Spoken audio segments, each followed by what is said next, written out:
The biggest selling video game system ever of all time is the Game Boy. Hi, we're here at Nintendo of America. We're going to talk about the Game Boy, which has lasted forever. This thing has been around for almost 10 years.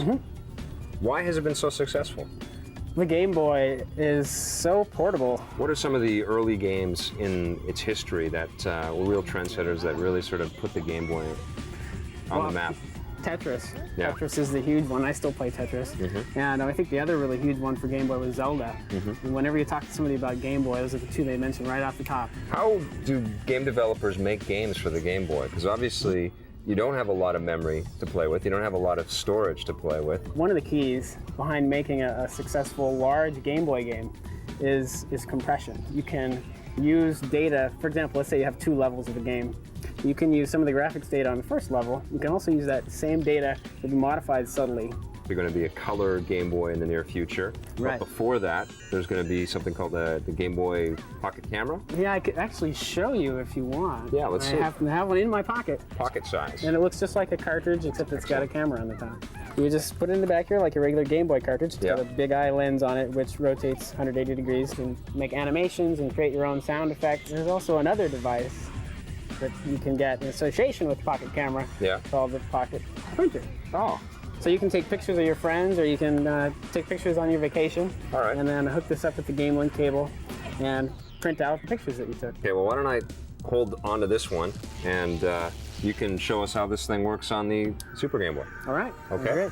You're gonna have to duck down get here into the camera, in the camera range, and then you'll see a picture of yourself.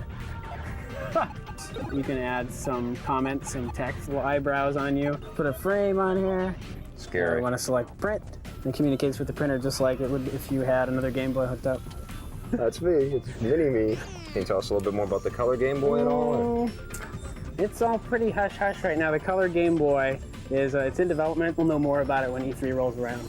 Please make it color. Please bring me a little bit of color in this tiny little screen. Why has it taken so long to create a color Game Boy? And why is it happening now?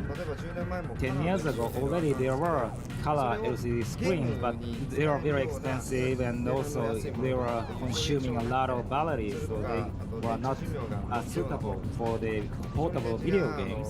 This revolutionary new screen that'll display 56 colors will be launched on November the 23rd in time for the holiday season. And the really good news is, of course, that it's backwards compatible with all 1,000 titles that have already been published for that system.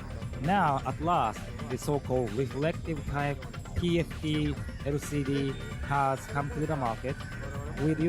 By utilizing this, you don't have to consume a lot of batteries, and the price has significantly gone down. And so, after all, it took 10 years to come up to this stage. You're going to see us all on the show floor with a t-shirt that says Game Boy Forever, and doesn't it seem like it? The Game Boy is going to continue on to have an awesome year, and it's just going to keep going forever, it looks like. Thanks a lot, Mark. Great, thank you. Thank you.